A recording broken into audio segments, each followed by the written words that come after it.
성령의 열매에 대해서 나누고 있습니다. 사랑을 나눴고 희락, 그 다음에 화평, 오래 참음, 자비, 양성까지 나눴고요. 오늘은 충성에 대해서 말씀을 나누도록 하겠습니다. 충성은 한자 아시죠? 충자가 어떻게 써요? 가운데중. 예. 마음심. 예. 마음 중심에서 한자가 참 놀라워요. 마음 중심에서 그 성자가 무슨 성자를 쓰죠? 말씀원에다가 이룰 성자예요. 마음 중심에서 말씀을 이뤄내는 거. 아멘? 아멘. 예. 한자가 놀라운 하나님의 섭리가 있습니다. 예. 저도 한자 잘 모르는데 그냥 오늘 조금 번데기 앞에서 제가 주름을 잡아봤습니다. 공부를 해왔다고요. 마음 중심으로 충성은 마음 중심에서 말씀을 이뤄낸다. 예. 마음이 가면 전부가 가는 겁니다. 전부예요. 마음은 전부. 예, 웃기시면 안 돼요. 자, 충성이라는 것이 하나님의 성품으로 이제 표현을 한다 그러면 이게 하나님의 이제 충성도 하나님의 성품이에요. 근데 어떤 표현으로 성경은 기록이 돼 있냐? 신실하다. 예. 또 미쁘시다 들어보셨죠? 그분은 하나님은 미쁘사 그런 얘기 들어보셨죠?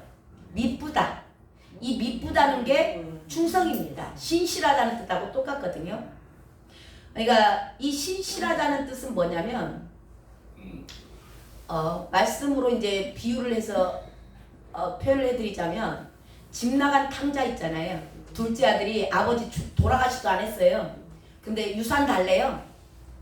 이게 지금 우리 한국말로 말하면 호로자식이에요. 아버지가 돌아가셔야 유산을 받지. 돌아가시도 안 했는데 유산 먼저 달라는 거예요. 그러니까 근데 또 아버지가 줘요. 아버지가 줬어. 주니까 이제 그놈 갖고 가서 허랑방탕하게 다 썼죠. 썼는데 그 작은 아들이 다 탕진하고 쥐엄 열매도 먹을 게 없으니까 짐승 먹는 그 쥐엄 열매 돼지밥도 없는 거예요. 돼지밥도 없으니까 비로소 스스로 돌아옵니다.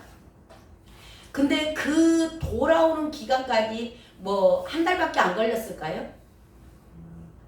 수년 걸렸겠죠. 그놈 가서 쓰는 시간, 예, 쓰는 시간이 있고 하기 때문에 상당한 시간이에요. 근데 이 아버지가 그 아들이 집 나간 날로부터 돌아오는 날까지 기다리는 거예요. 어쩌면 문을 안 잠궜을 수도 있어요. 언제 들어올지 모르니까. 이제 나오나 저제 나오나 늘 대문 앞을 바라보면서 우리 아들이 언젠가는 돌아올 거야. 그렇게 기다리시는 그 하나님의 성품이 신실한 거예요. 돌아올 때까지 기다리시는 거. 한결같은 마음으로. 베드로가 주님을 부인합니다. 3년 반을 따라다녔어요. 모든 것을 다 포기하고 주님을 따랐습니다. 근데 결국 베드로는 결론이 뭔가? 주님을 부인해요. 위기 가운데. 이거 저와 여러분의 모습인 거 아세요? 주님을 아무리 예배하고 주님께 아무리 헌신 봉사했어도 그게 저와 여러분의 힘이라면 저와 여러분은 마지막 때 환난 가운데 주를 부인하게 되어 있습니다. 이거 말씀하시는 거예요. 그래서 저와 여러분이 성령으로 행하지 않으면 절대로 주를 그리스도라 시인할 수 없습니다. 이거 아셔야 돼요. 저와 여러분 안에는 환난 앞에서 속수무책으로 무너질 수밖에 없는 게 저와 여러분의 근성입니다. 이걸 인정하시고 빨리 아시는 게 은혜예요. 그리고 그러면 이걸 알면 어떻게 돼요? 성령을 의지하죠. 베드로가 3년 반을 그렇게 잘난 체 하면서 아주 으쌰으쌰하죠. 대단한 성격 알라에 됐고 주의 일이라면 아주 앞장서서 했던 사람입니다. 저와 여러분은요, 앞장서지도 않잖아. 뒷장도 잘 안 쓸라 그러잖아. 근데 주님 시인한다고요? 목에 칼이 들어오는데 당장 너의 생활이 안 된다는데 주는 나의 그리스도시요 하나님의 아들이십니다 시인하신다고요? 거짓말하지 마세요. 거짓말입니다. 성경에 거짓말쟁이라고 돼 있어요. 저와 여러분 안에는 이 능력이 없습니다. 그걸 빨리 깨닫는 것이 은혜고요. 그걸 빨리 알고 주님 앞에 엎드리는 자가 마지막까지 살아남습니다. 아멘. 성령의 능력으로만이 이게 가능해요. 베드로를 통해서 그걸 보여주셨습니다. 그런 베드로를 주님이 부활하셔서 다시 찾아오십니다. 네가 나를 사랑하느냐? 그렇게 물으세요. 자기를 부인한 제자, 저주하고 부인만 한 게 아니에요. 저주했다고 나와 있어요. 왜? 자기에게 불이득이 오니까. 내 생존의 문제가 되니까.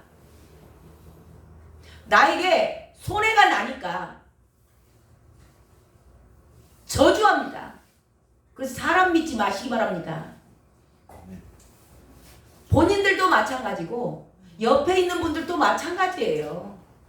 그래서 사람을 믿으면 올무에 걸린다는 겁니다. 자식이라고 믿을까요? 부모라고 믿을까요? 형제간이라고 믿을까요? 택도 없습니다. 사람 안에는 이게 없습니다. 사람은 저와 여러분 모두는 사랑의 대상이에요. 내가 할 수 있는 한도 내에서 사랑해 주시기 바랍니다.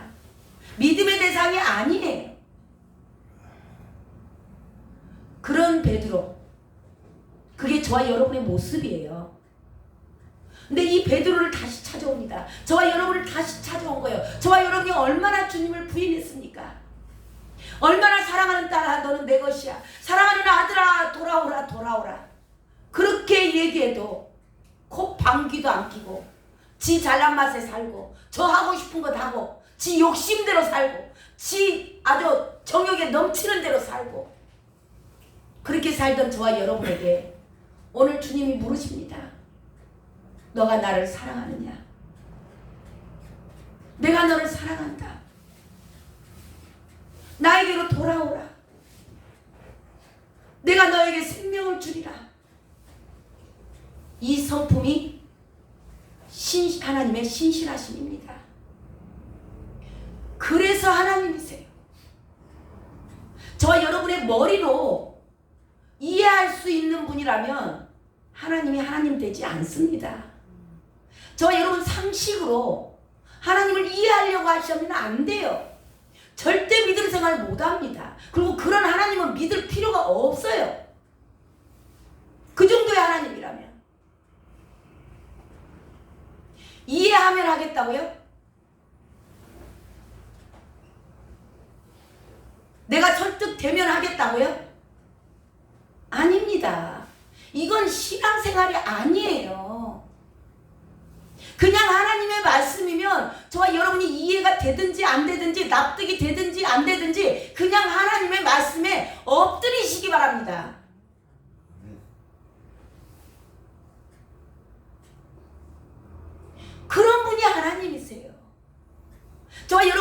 머리로 이해해서 내가 용납하는 하나님?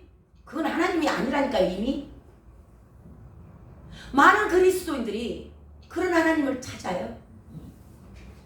그런 하나님 아니세요. 이렇게 주님을 3년 반 따라다녔어도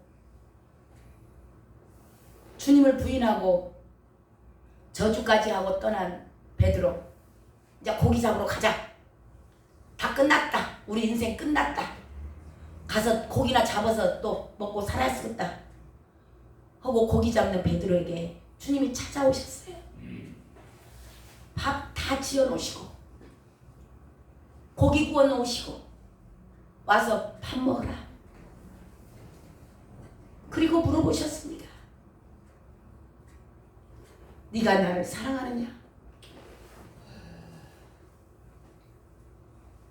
이분이 이런 게 신실이고 이게 충성이라는 단어에 딱 맞습니다.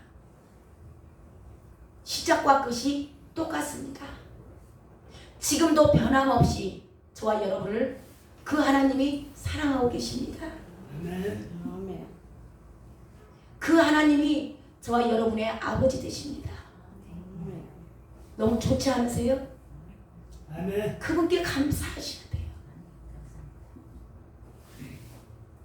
죽도록 그분을 사랑하시기 바랍니다. 그분이 저와 여러분을 죽도록 사랑하셨어요. 이게 충성입니다.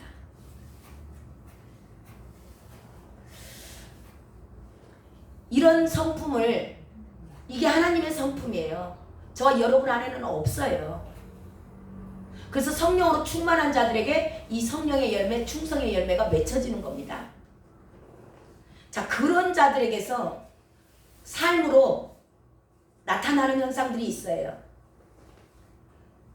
성령으로 충만하여서 충성의 열매가 맺어진 자들, 그런 자들에게 삶에서는요, 환경과 물질과 기분에 따라서 믿음이 움직이지 않습니다.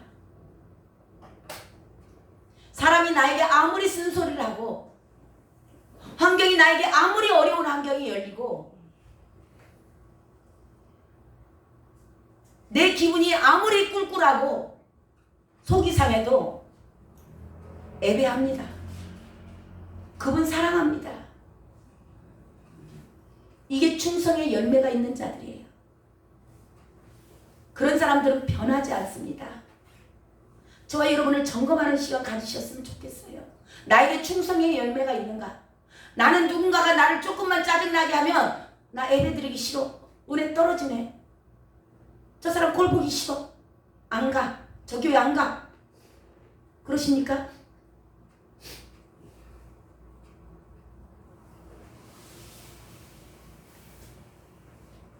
환경하고 사람, 기분 아무 상관이 없어요. 충성된 열매가 있는 자들은 한결같습니다. 변함이 없어요. 꾸준합니다. 그렇게 모든 일을 하고 모든 사람을 대합니다. 그런 자들에게는요, 거짓이 있을까요? 없어요. 거짓이 없고 늘 공평합니다. 그리고 진실되게 살죠.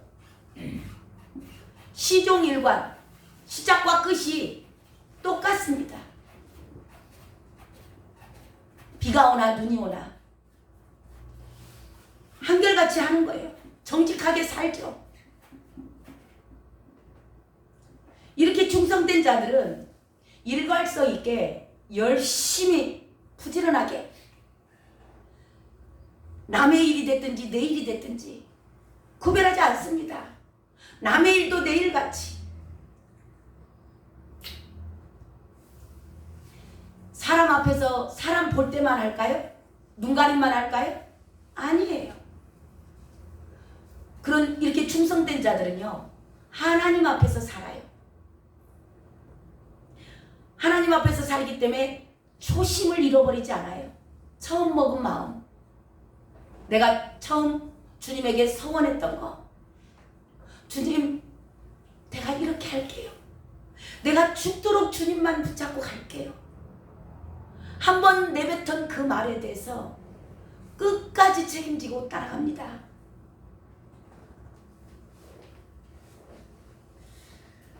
우리는 이런 사람을 보면 우리 사람도 그렇게 말을 해요. 참, 그 사람 믿음직스럽다. 참, 저 사람을 보면 든든해. 저 사람한테는 무슨 일을 맡겨도 확실하게 해내. 100% 신뢰하는 겁니다. 이런 저와 여러분 모두가 되시길 주님의 이름으로 축원합니다. 아멘. 예, 이게 충성의 열매입니다. 저와 여러분 힘으로 안 되는 거죠. 주님께 구하셔야 됩니다.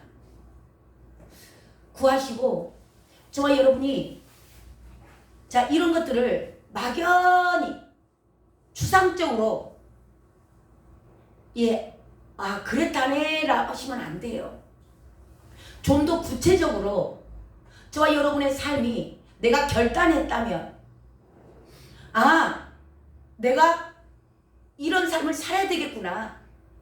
그렇게 결단했다면 저와 여러분은 삶에서 실천해 내시길 바랍니다. 아멘. 실행하셔야 돼요. 이렇게 충성된 삶을 사는 사람들은요, 우리가 그냥 삶에서 서로가 다 보면 알아요.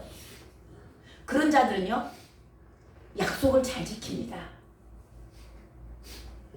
저와 여러분 스스로를 돌아보시길 바래요.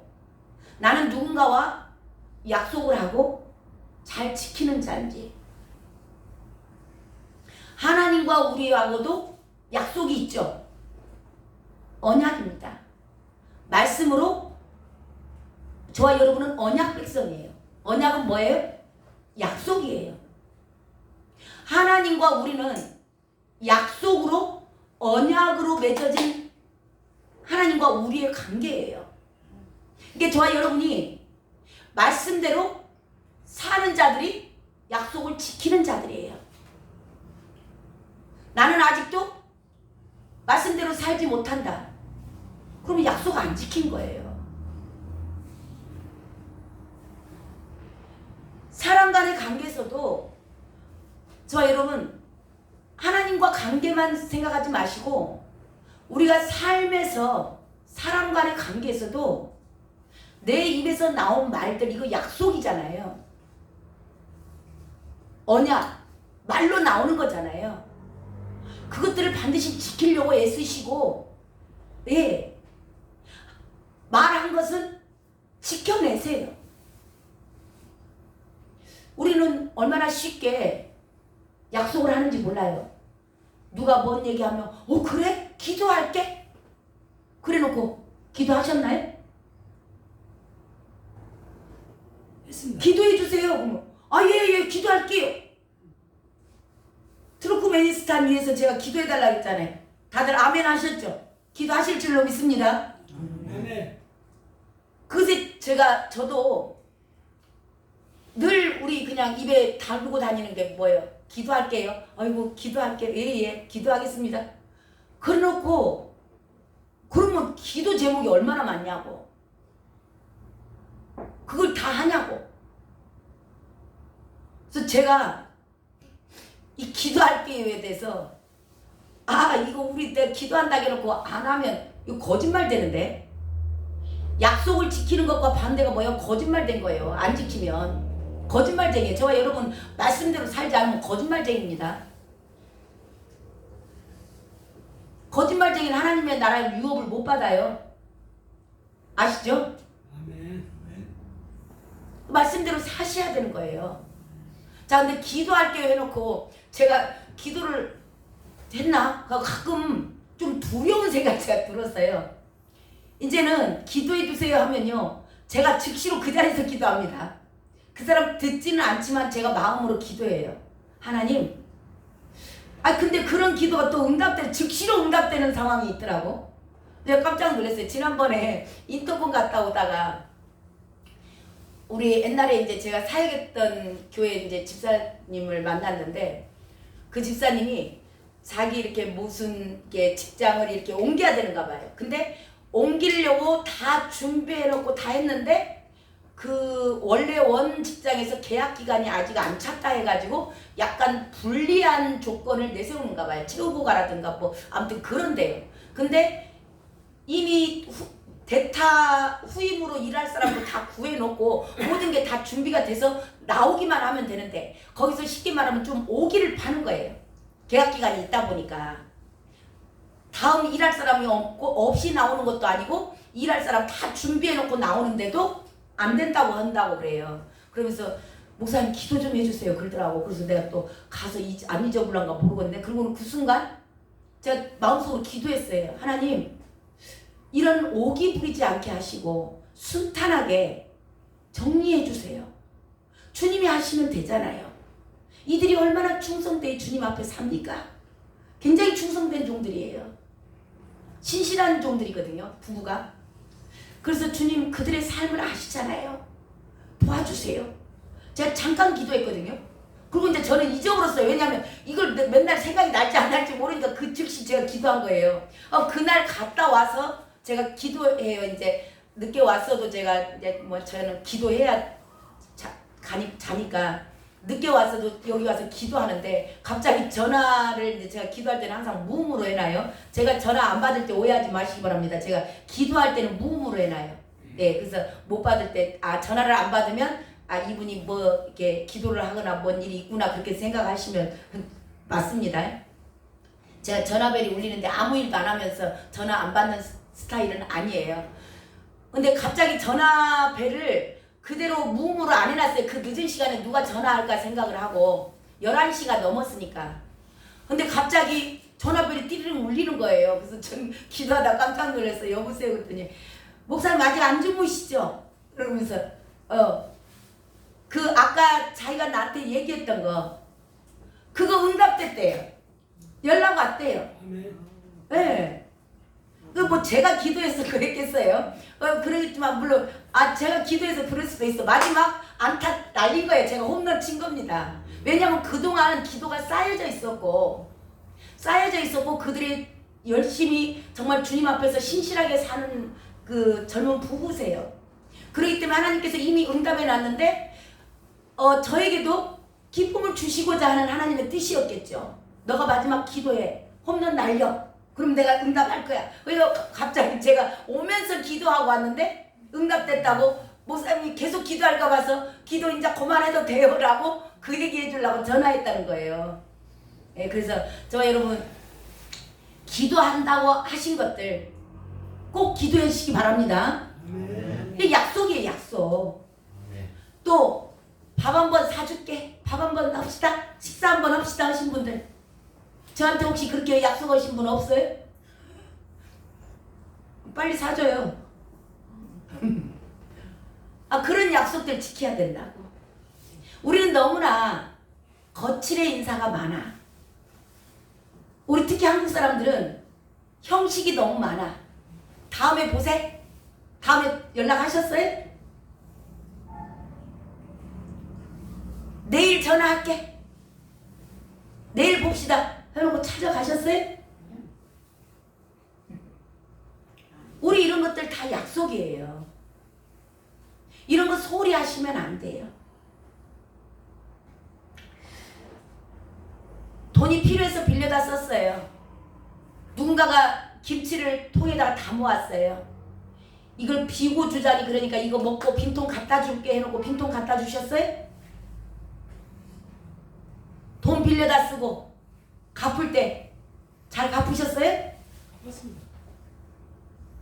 갚으려면 아까운 생각 든다며.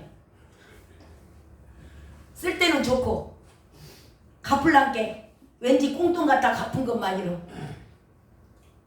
그런 사람들이 얼마나 많아요.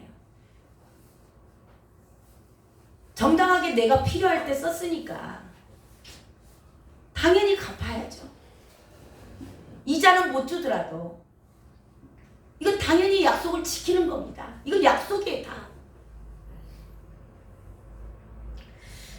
저와 여러분이 하나님과의 약속, 사람 간의 약속, 그런 것도 그냥 입으로만 립서비스만 하시지 마시고 반드시 내가 지킬 수 있는 말들을 하셔야 돼.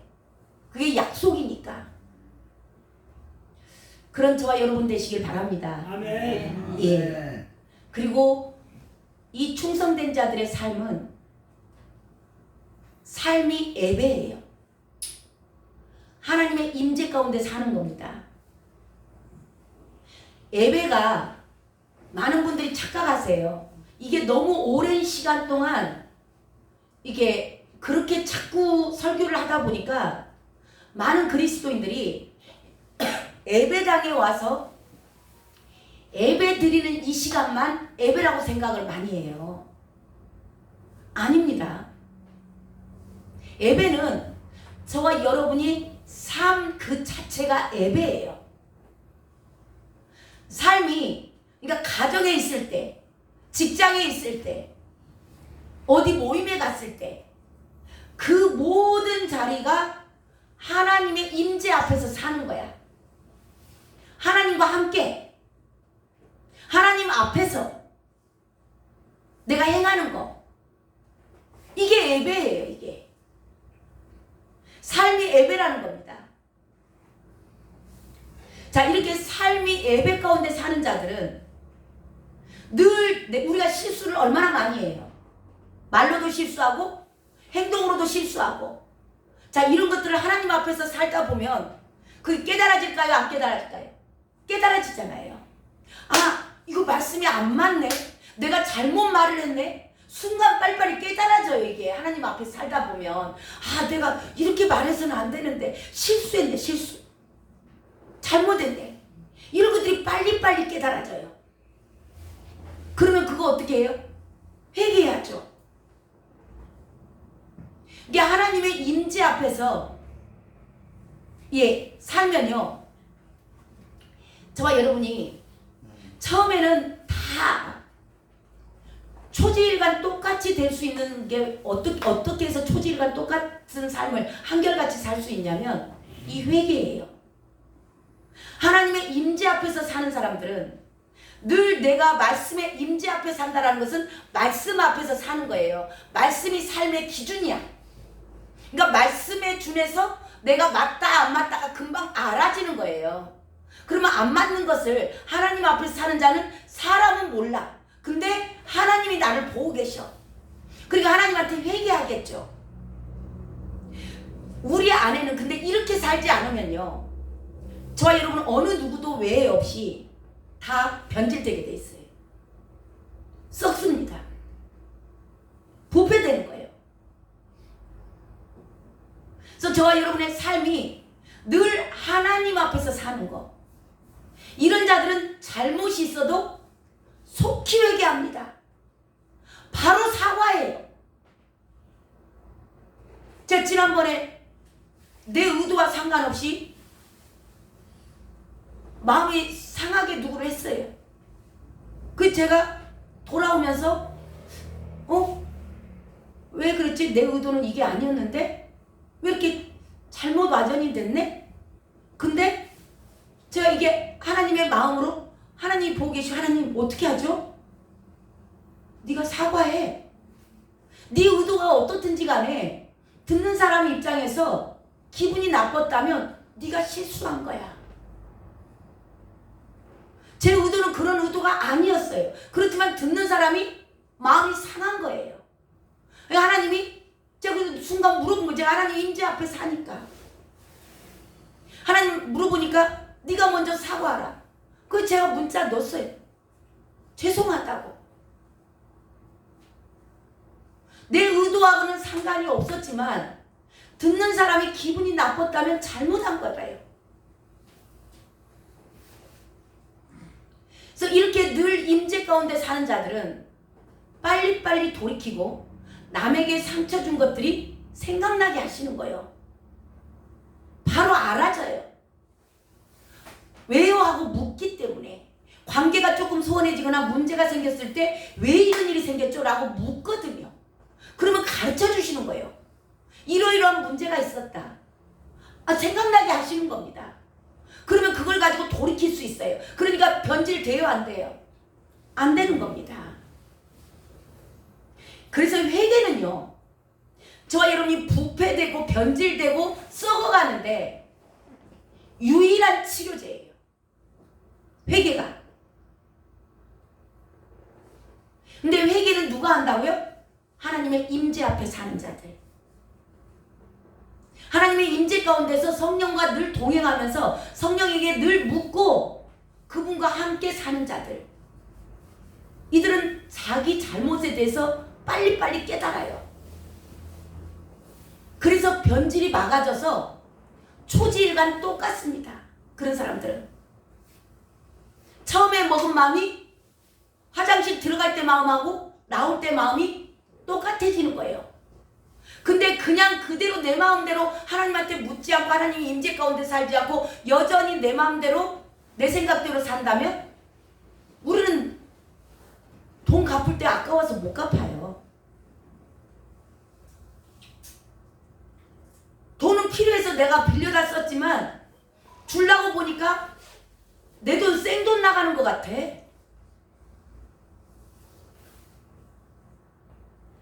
이렇게 변질되는 거예요, 인간이. 그래서 예레미야서에 나와요. 심히도 부패한 것이 사람의 마음이라. 저와 여러분 마음을 믿으시면 안 돼요. 저와 여러분 안에는 심히도 부패한 것이 들어있어요. 그래서 저와 여러분은 입만 벌리면 죄짓잖아요. 제가 옛날에 그걸 몰랐어요. 왜 나는 주님 입만 벌리면 죄를 져요? 내가 말만 하면 저 사람 상처받네. 내 안에 심히도 부패한 것이 있는 거예요. 내 마음 안에가. 너희 안에 있는 것들이 말로 쏟아져 나오는 거예요. 저와 여러분이 입에서 나오는 말을 본인들이 들어보세요.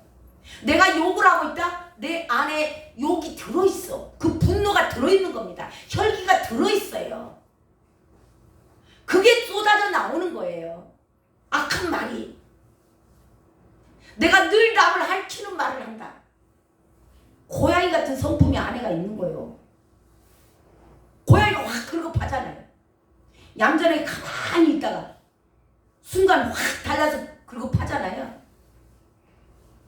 얌전한 고양이가 무엇이 어디 먼저 올라간다고?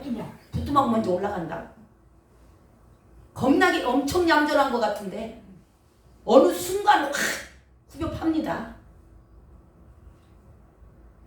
이게 저와 여러분 안에 다 들었어요. 그래서 저와 여러분은 하나님의 임재 앞에서 성령과 함께 하지 않으면, 성령이 저와 여러분을 인도해 가지 않으면 저와 여러분은 이 충성의 열매는 없어요. 그래서 저와 여러분이 하나님의 임재 앞에서 늘 성령과 동행하는 삶을 사시길 주님의 이름으로 축원합니다. 그럴 때 한결같이 초지일관 처음 먹은 마음 가지고 끝까지 승리할 수 있어요. 세 번째는 이 충성된 자들은 열심히 합니다. 열심히 살아요. 맡겨주신 사람에게도 열심히 해요. 모든 일에, 맡은 바 모든 일에 열심히 합니다. 그래서 맡은 자들에게 구할 것은 충성이에요. 저와 여러분에게 맡겨주신 양들이 있습니다. 저와 여러분에게 맡겨주신 환경들이 있습니다. 저와 여러분들에게 맡겨주신 일이 있습니다. 그것에 눈가림만 하지 마시기 바랍니다. 얼렁뚱땅하지 마세요. 하나님은 속지 않으십니다. 이기기만 모면하려고 내 유익을 어떻게든지 내 유익만 취하려고 잔머리 쓰고 하는 것 주님 다 아십니다. 그냥 잔깨 부리지 말고 말씀 그대로 정직하게, 성실하게, 열심히 말씀대로 사세요. 그게 그렇게 살다 보면 손해날 때 있습니다. 분리득을 당할 때도 있어요. 당할 때도 있습니다. 그렇지만 말씀이 이러이러하시다 하면 그 말씀대로 끝까지 최선을 다하시길 주님의 이름으로 축원합니다. 성경에 이렇게 충성된 것에 대해서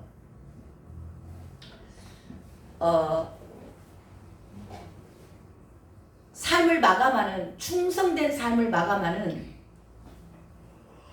예가 하나가 나오는데요. 그게 누구냐면 소예요.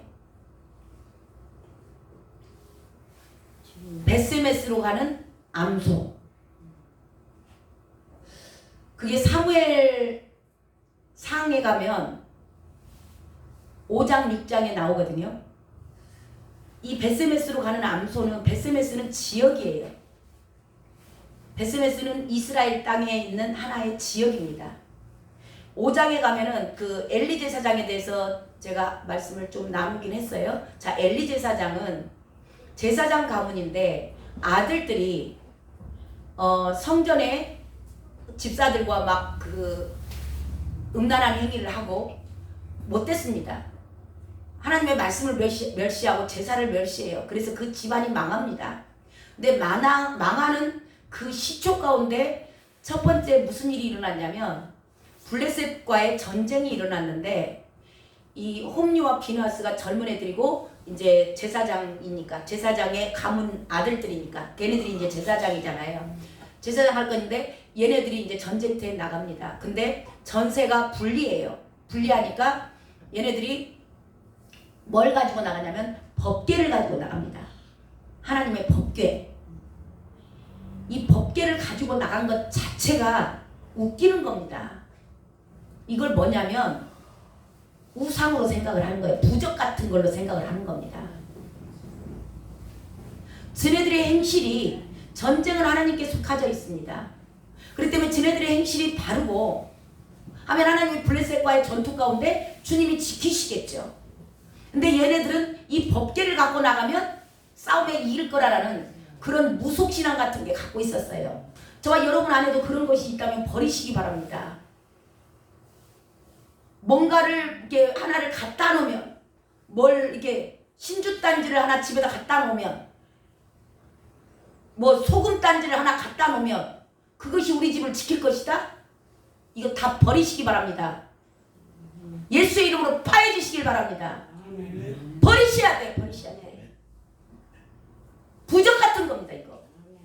무속신앙이에요. 우리나라에 옛날 이 무당들 신앙이 있어서 그 부엌에다가 이렇게 물 단지 떠다 놓고 물 붓고 정화수 이렇게 떠다 놓고 막 비나이다 이거 다 무속신앙에서 기복신앙입니다. 저와 여러분은 예수 그리스도 한 분이면 충분하신 줄로 믿습니다. 그분 안에 모든 권세가 있어요. 교만에 섬기시면 안 됩니다. 우상숭배예요, 우상숭배. 얘네들이 법궤 갖고 나갔습니다. 부적 갖고 나간 거예요. 부적 붙여가지고. 그게 하나님이라고 모시고 나간 거예요. 근데 가서 져서 다 죽었어요. 저들도 다 죽고. 저 여러분 그런 거 갖고 있는다 그래서 잘 되는 거 아닙니다. 왜냐 그게 너희를 망친다. 걔가 네 인생을 망치는 거야. 그 우상덩어리가. 행여라도 집에 뭐 갖다 놓은 것들 있으면 어디서 그 기념품들 많이 사다 놓으시죠. 그 가운데 뭐 막 물고기, 코끼리 뭐 이런 것들 다 버리세요. 그걸 갖다 놓으면 복돼지를 갖다 놓으면 또 이제 정초가 돌아오니까 복돼지 갖다 놓으면 돈이 들어온다. 버리시기 바랍니다. 그런 것들이 저와 여러분의 인생을 망친다는 걸 기억하셔야 돼요. 아멘. 하나님 한 분이면 충분합니다. 아멘? 유일신이세요. 교만에 섬기시면 안 돼요. 이들이 다 죽어요. 그리고 지네 아버지 죽습니다. 그리고 며느리까지 다 죽어요. 맞다고 그러시잖아요. 예, 맞습니다. 네. 우상 숭배하면 다 죽는다고. 집안이 몰살한다고. 맞다고. 아, 이런 법궤를 빼앗겨요. 그래서 다 저버리고 하나님의 법궤를 빼앗겨가지고 이 블레셋 사람들이 그것을 갖다가 자기네들 신 다곤신이에요. 자기네들 신당에다 갖다 놨어요. 이방 신들이니까 그 신당에다 갖다 놨는데 자고 있나니까 다곤이 그 법궤 앞에서 납작 엎드려 잡고 있습니다. 목이 부러졌죠. 예, 엎드려져 있고 이 이야기는 뭔 얘기냐면 하나님은 저와 여러분이 뭐 조금 잘해서 영광 받으시는 분이 아니에요. 하나님은 우습게 보시면 안 돼요. 하나님은 당신의 영광을 스스로 취하시는 분이에요. 저와 여러분이 뭐 조금 해놓고 내가 하나님한테 뭐 잘했으니까 하나님 나한테 이거 복 좀 주시오. 제발 그러지 말라고. 나 예배 드렸으니까 하나님 복 조까 주시오. 하나님 나 뭐 됐으니까 조까 뭐 좀 주시오. 제발 그러지 마시오. 그냥 하나님 앞에 저와 여러분 자녀예요. 자녀. 이게 얼마나 영광스러운 자리인지 아십니까? 내가 헌금했으니까 내가 11조 냈으니까 하나님 나한테 복 이렇게 주시오. 하나님은요 스스로 영광을 취하시는 이 우상이 발목이 끊어지고 그냥 몸뚱아리에 다 납작 그 법궤 앞에 가서 엎드려져 있다니까요. 누가 손댄 게 아니라니까요. 하나님은 스스로 영광을 취하시는 분이세요. 당신의 영광을 절대 남에게 빼앗기지 않습니다. 저와 여러분 절대 우상 숭배하시면 안 되는 거예요. 아멘. 이게 그 유튜브 검색하다가 그 토정 비결 무엇이 어쩌다네 무엇이 그 먼 띠가 어쩌네 그런 거 보지 마세요. 하나님 외에 다른 것들은 일절 끊으시길 바랍니다. 아멘. 하나님은 만월의 여김을 받지 않으세요. 아무도 안 보는데 나 혼자 있는데요. 목사님 어떻게 알았어? 스토커 같네. 주님이 보고 계신다고.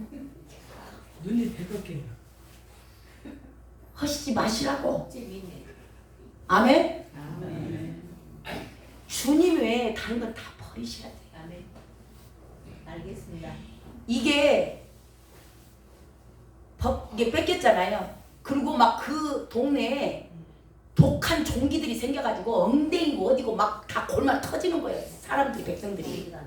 법궤가 그 블레셋 있어야 될 자리에 있어야 되는데 블레셋 얘네들이 뺏어갔잖아. 그 거기서 안 되겠으니까 다른 동네로 또 옮겨요. 가드로 옮깁니다. 가드로 옮겼는데 거기서도 또 독종이 나고 난리가 나는 거예요. 난리가. 그러니까 이제 이들이 그 무당들한테 찾아가서 오라 해. 복술자들 점쟁이들 다 오라. 이걸 어떻게 해야 되겠냐. 그랬더니 그들이 점쟁이들이 또 아주 그게 100% 맞히진 않겠지만 아예 모르는 것은 아닌 것 같아. 걔네들이 그래요. 점쟁이들이 이거 하나님의 하시는 일이니까 돌려보내야 된다. 그럼 우리 나라 다 망한다. 이제 그렇게 얘기를 해요. 그래서 이제 이것을 보내기로 결정을 합니다. 블레셋 나라에서 보내는데 그냥 보내면 안 된다. 이제 너희들이 잘못했으니까 속건제물을 보내야 된다. 하고 제물을 같이 겸해서 보내라 그래요. 하고 금독종 5개, 금쥐 5개. 그래갖고 그걸 실어가지고 보내는데 어디다 실어서 보내냐면 소에다가 실어서 보내요. 소에다가 새수레를 만들어라. 하고 새수레에다가 실어서 이 그 속건제물을 금으로 만든 금독종 5개, 금쥐 5개 그렇게 만들어갖고 실어갖고 보내면서 그들이 뭐라고 얘기를 하냐면 그거는 중요하니까 한번 찾아봐요. 사무엘상 가보세요. 중요한 말씀이에요. 사무엘상. 예, 3상을 찾으세요. 구약입니다. 페이지로 찾으시지 말고 이제는 챕터로 찾는 방법을 자꾸 아셔야 돼. 왕을 보세요. 왕. 구약에 왕 있죠. 왕 챕터에 왕에서 딱 엎어보세요. 왕에서 딱 엎으시면 왼쪽에 사무엘 하가 나오죠. 예, 사무엘 상으로 가시기 바랍니다. 사무엘 상 6장입니다. 사무엘 상 6장. 몇 절이요? 자, 그들이 걔를 보내는데 지금 5장하고 6장 내용을 오늘 가셔서 읽어보셔. 김덕성 목사가 헛소리 했는가 잘 읽어보셔야 돼. 예, 자, 6장 뭘 보시냐면 6장이 몇 절인가? 12절 읽어보세요. 12절. 12절. 사무엘상 6장 12절. 한 목소리로 12절 읽습니다. 시작. 암소가 베세메스 길로 바로 행하여 대로로 가며 갈 때에 울고 좌우로 치지 아니하고 블레셋 방백들은 베세메스 경계선까지 따라가니라. 아멘. 자, 9절을 한번 다시 읽어보세요. 9절 보고 있다가 시작. 보고 있다가 만일 걔가 그 본 지역 길로 올라가서 베세메스로 바로 이 큰 재앙은 그가 우리에게 내린 것이요 그렇지 아니하면 우리를 친 것이 그의 손이 아니요 우연히 당한 줄을 알리라 하니라. 이 이야기가 뭔 얘기냐면 7절에 보면은 그 지금 무당들을 불러가지고 얘기하는 거예요. 새수레를 하나 만들어 무당들이 얘기하는 거예요. 멍에를 메어보지 못한 전나는 소 두 마리를 끌어다가 소의 수레에 메우고 그 송아지들은 떼어 집으로 돌려보내고 그렇게 돼 있죠.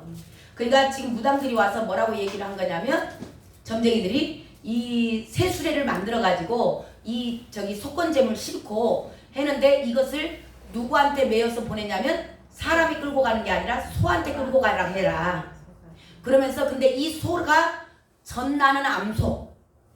그러니까 새끼가 딸린 암소예요. 자, 새끼가 딸린 암소에다가 그 수레를 실에 묶어줘서 그것을 가지고 그 이스라엘 땅으로 베세메스를 향해서 가라게라. 만약에 지금 이 구절 내용이 그거거든요.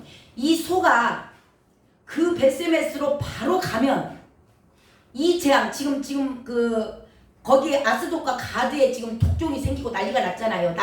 나라가 발가락 뒤집어졌어요.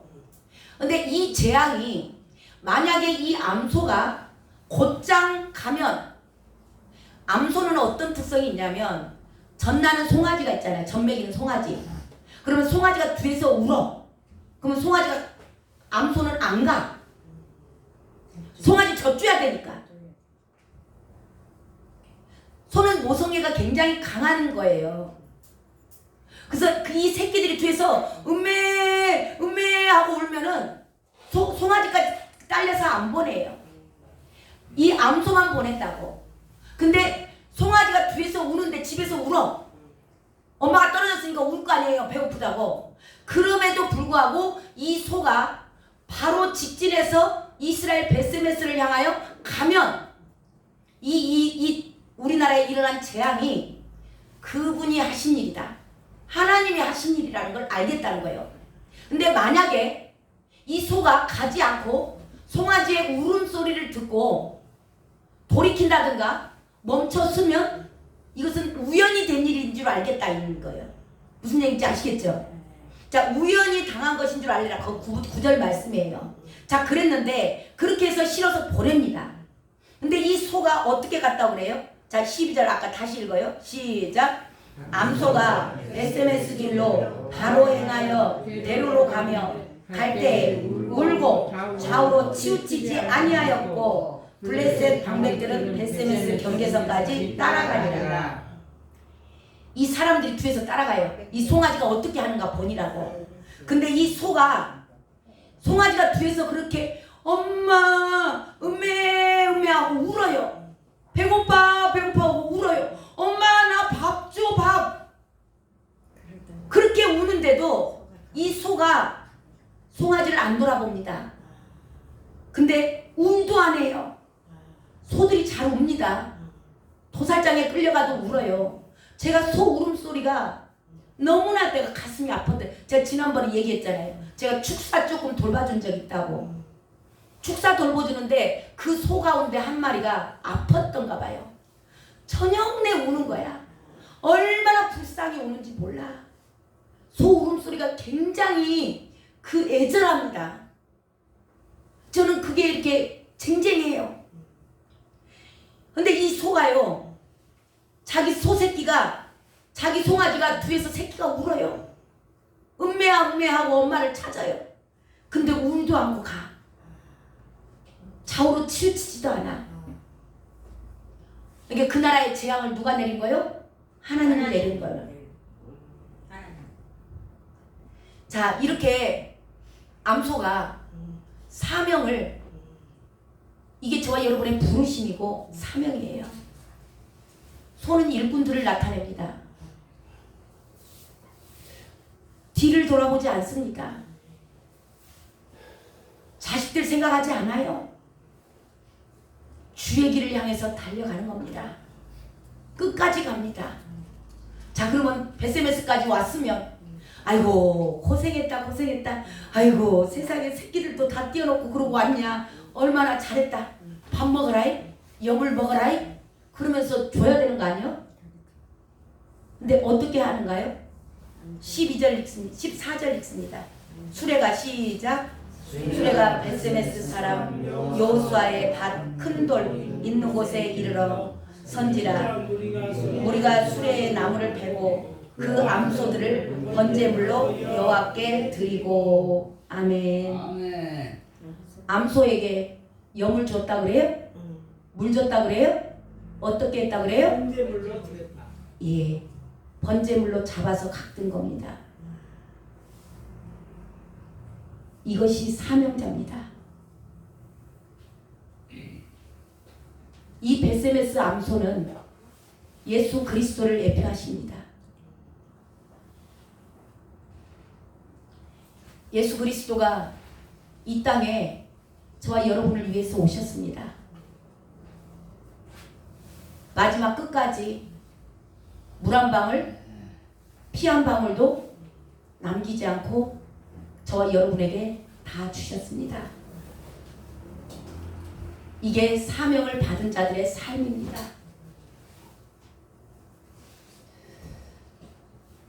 주님이 내가 십자가에서 죽으리라 그러면서 마지막 최후의 만찬 가운데 얘기할 때 제자들이 주여 그리 마옵소서, 송아지가 울듯이, 주님 안 돼요. 우리가 3년 반이나 다 버리고 주님 따라왔는데 주님 죽어버리면 우리는 어떻게 하라고? 우리는 어떻게 해요? 그렇게 울부짖는 제자들을 놔두고 주님은 말없이 죽으셨습니다. 번제물로 당신의 모든 피와 물, 살까지 저와 여러분에게 오늘 다 주셨습니다. 주님께서 저에게도 이 말씀을 주셨습니다.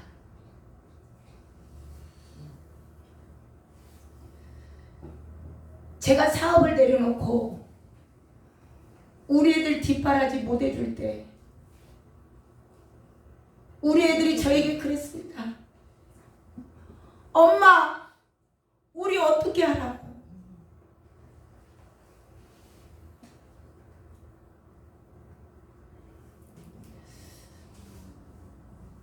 저는 그때 이렇게 할 거야, 하나님이 하실 거야, 저 그런 말씀을 몰랐습니다. 몰랐기 때문에 아무 말도 안 했어요. 못했습니다. 해줄 말이 없는 거예요. 그리고 여기까지 왔습니다. 우리 애들이 뒤에서 음메 하고 울었어요.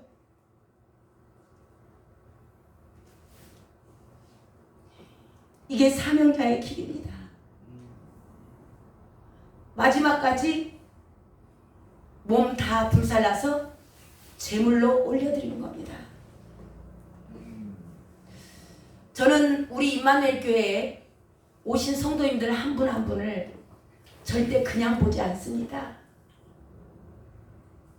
오늘 이 말씀을 듣는 모든 자들을 주님께서 몰라서 임마누엘 교회로 보내셨을까요?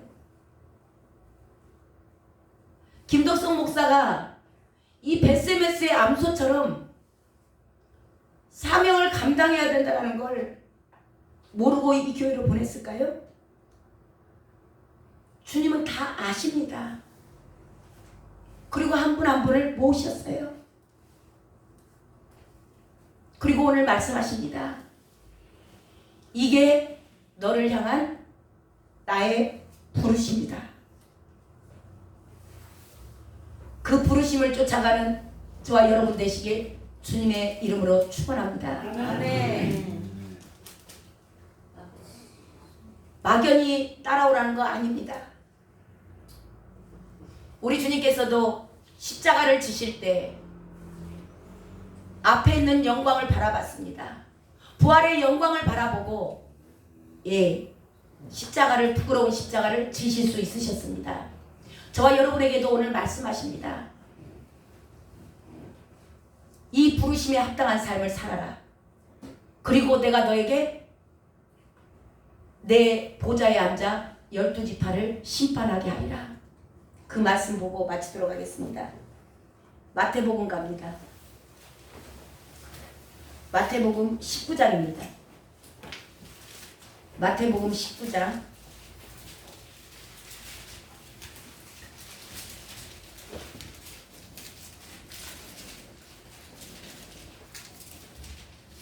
28절입니다.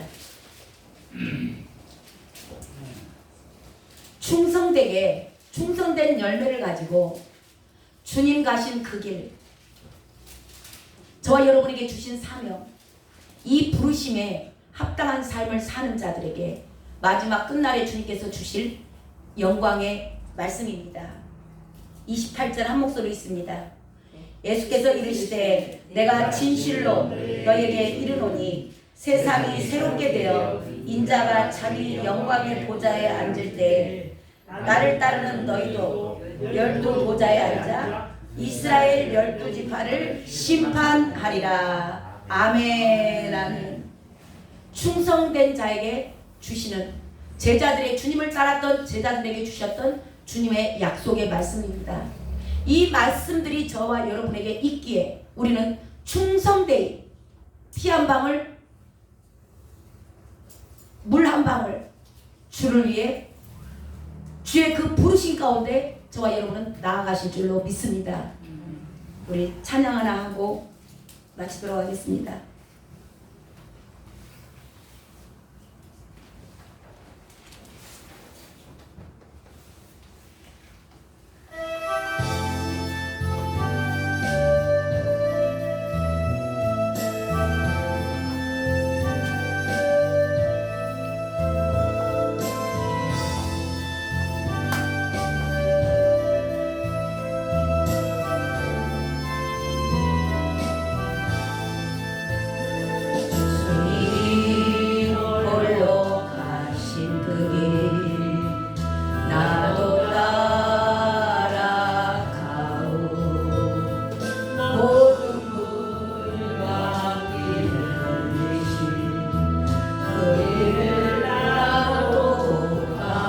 저와 여러분의 부르심입니다. 산도 나는 괜찮소, 바다 끝에 가도 나는 괜찮소, 죽어가는 저를 위해 나를 버리길 바라오. 아버지 나를 보내주오. 나는 달려가게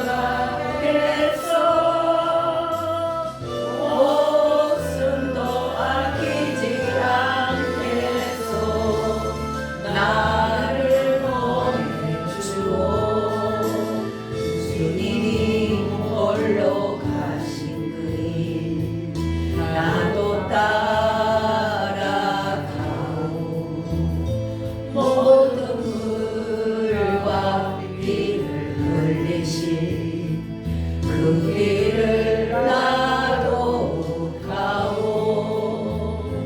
험한 산도 난 괜찮소. 바다 끝이라도 난 괜찮소. 죽어가는 저들을 위해 나를 버리길 바라오. 세상이 나를 미워해도 나를 사랑하겠어.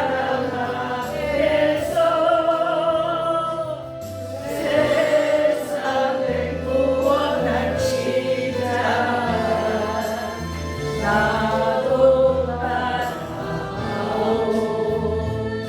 주님 홀로 가신 그 길 나도 따라가오. 모든 물과 비를 흘리신 그 길을 나도 가오. 험한 산도 난 괜찮소. 바다 끝이라도 난 괜찮소. 죽어가는 저들을 위해 나를 버리길 바라오.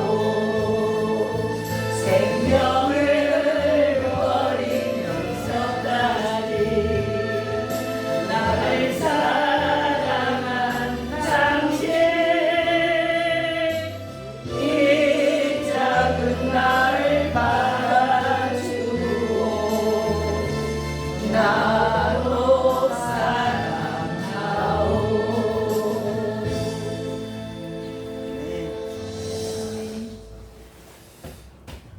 저와 저만이 부르심은 아닙니다. 이 모든 부르심은 그리스도인들을 향한 주님의 부르심입니다. 어느 누구도 외가 없습니다. 주님이 먼저 가시면서 저와 여러분에게 이 길을 따라오라. 이 길만이 생명의 길이라. 십자가 외에 다른 길은 없느니라. 저와 여러분을 부르심으로 초대하고 계십니다. 그것에 응답하시고 순종하며 따라가서 마지막 이 길 끝에서 착하고 충성된 종아 수고했다. 내가 앉은 이 보좌에 너도 앉아서 우리 12지파를 심판하자. 그런 심판주의 권세를 받아들이는, 영원히 받아들이는, 이 땅에서는 잠시 잠깐 고난 겪습니다. 어려울 수 있습니다. 하지만 영원한 그 영광의 보좌를 위하여서 저와 여러분이 힘들어도 참고 할 수 없는 것 주님 앞에 고백하고 주님 도와달라 하시고 주님 즉시로 달려오십니다. 그런 저와 여러분 이 부르심을 향하여서 끝까지 승리하시길 주님의 이름으로 축원합니다. 아멘. 기도하겠습니다. 하나님 감사합니다. 그리스도인들에게 주신 이 부르심을 하나님 많은 자들이 부인합니다. 싫어합니다. 이것이 우리에게 주신 사명일진데 다 편한 길, 넓은 길만을 걷고 있는 이 시대 가운데 놀라운 주의 음성을 선포하게 하셔서 감사드립니다. 아멘. 베세메스의 암소가 울지도 않고 자루나 우루나 치우치지 않고 볏대를 향하여 달려가서 자기 몸까지 다 태워서 번제물로 드려진 이 베세메스의 암소처럼 사랑하는 이 귀한 종들이 충성된 종으로 승리케 하여 주시옵소서. 아멘. 오늘도 사랑하는 귀한 종의 아버지 주님 앞에 애물 올려드렸습니다.